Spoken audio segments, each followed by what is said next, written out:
Aku tahu ibu memanggilku. Aku tahu seharusnya aku ikut duduk, berkenalan lalu mengobrol. Tapi apa tidak aneh kalau aku seperti itu? Apa malah tidak membuat ibu dan bapak kaget dan orang-orang keheranan? Biarkan saja aku tetap seperti ini. Memang yang seperti ini yang mereka ketahui dan telah puluhan tahun mereka maklumi. Dari teras rumah, sambil mengisap rokok dan melihat semua orang yang lewat, aku bisa mendengar lanjutan pembicaraan mereka. Seperti yang sudah-sudah, ibu kemudian membuat pengakuan. Ia seperti orang yang sedang mengakui kesalahan. Bicara pelan-pelan, penuh kepasrahan, dengan sepenuh hati mengharap dimaafkan. Lalu bapak ikut bicara, dalam suasana kepasrahan yang sama, dalam pengharapan yang tak berbeda.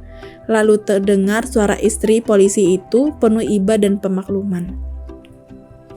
Lalu suaminya bicara. Ia memuji bapak dan ibu, mengagumi ketabahan dan keikhlasan kedua orang tuaku itu. Mereka semua sedang membicarakan aku. Suasana yang serba tak mengenakan itu tak berlangsung lama.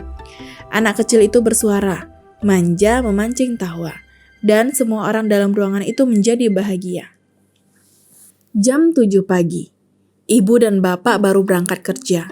Tinggallah aku sendirian di rumah bersama nasi dan lauk yang dimasak ibu pagi-pagi, serta uang 10.000. Jatahku untuk jajan dan rokok hari ini. Setelah sarapan, aku keluar rumah. Pergi ke warung di tikungan jalan, membeli es kelapa dan rokok. Es kelapa dalam plastik kuminum dengan sedotan sambil berjalan pulang. Lalu aku berpapasan dengan gerombolan anak-anak berseragam SD. Cepat sekali mereka pulang. Tidak seperti SD tempat ibuku mengajar, pikirku. Anak-anak yang tadinya berjalan pelan itu tiba-tiba berlari melewatiku. Yang paling depan berteriak, "Ada Gendro, ada Gendro!" Aku jelas mendengarnya. Tiba-tiba saja muncul niat usilku. Aku berlari di belakang mereka, seperti hendak mengejar, lalu melumat mereka semua dengan mulutku. Padahal aku hanya pura-pura. Mereka berlari lebih cepat. Beberapa anak berteriak, "Cepat, lari cepat!" Lalu sayup-sayup aku mulai mendengar ada suara isakan. Ada yang menangis. Aku terus berlari di belakang mereka. Aku dengar semakin banyak suara isakan. Anak-anak itu berhenti di depan sekelompok ibu-ibu yang sedang belanja pada tukang sayur keliling. Mereka mendekat ke tubuh ibu-ibu itu. Semuanya menangis. Aku berhenti berlari. Ibu-ibu meneriakiku, "Gendro, jangan ganggu anak kecil!" Aku diam saja, tak melihat ke arah mereka. Hanya berjalan seperti biasa melewati mereka. Dalam hati aku tertawa. Aku terus berjalan sambil menenteng es kelapa, meminumnya lewat sedotan setiap 2 langkah kaki.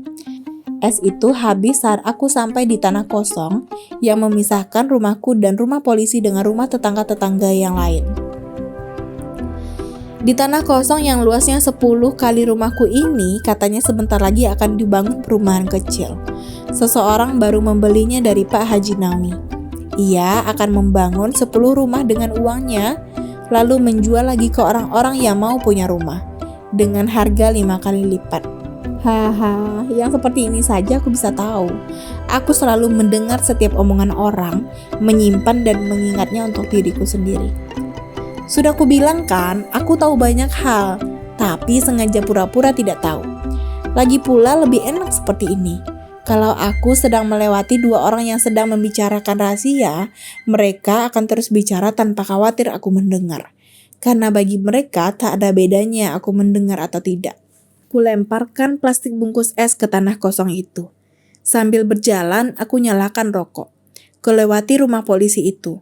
Aku dengar suami istri itu sedang bicara. Bukan, mereka bukan sedang bicara. Mereka sedang bertengkar. Satu berkata dengan nada tinggi dan kasar, lalu yang satu membalasnya dengan lebih kasar lagi. Aku bersorak dalam hati. Aku akan jadi satu-satunya orang yang tahu pertengkaran ini.